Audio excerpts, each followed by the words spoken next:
Je vois, je comprends, je fais et j'apprends. Voici la devise du musée égyptien pour les enfants.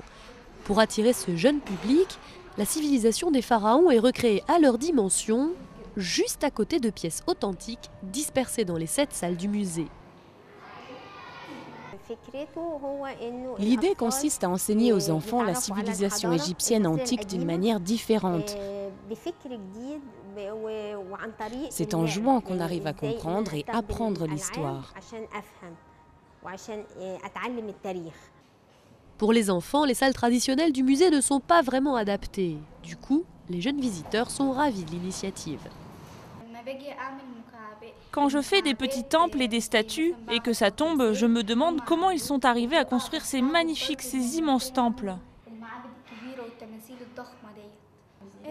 C'est vraiment cool, on peut beaucoup apprendre et c'est aussi simplifié. L'idée n'attire pas seulement les enfants, les milliers de visiteurs quotidiens du musée du Caire n'hésitent pas à passer par ces salles. Le musée d'archéologie égyptien renferme beaucoup d'œuvres, mais c'est très encombré. Et en plus, il n'y a pas assez d'indications. Alors si on ne sait pas à l'avance de quoi il s'agit, c'est parfois difficile pour les enfants de comprendre.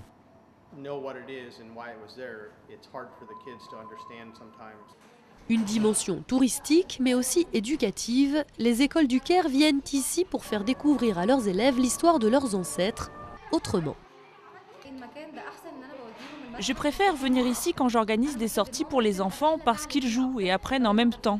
Ils découvrent plein de choses, comment les pharaons ont construit les pyramides et qu'est-ce qu'ils utilisaient dans leur vie quotidienne. Je pense qu'ils en ont beaucoup profité.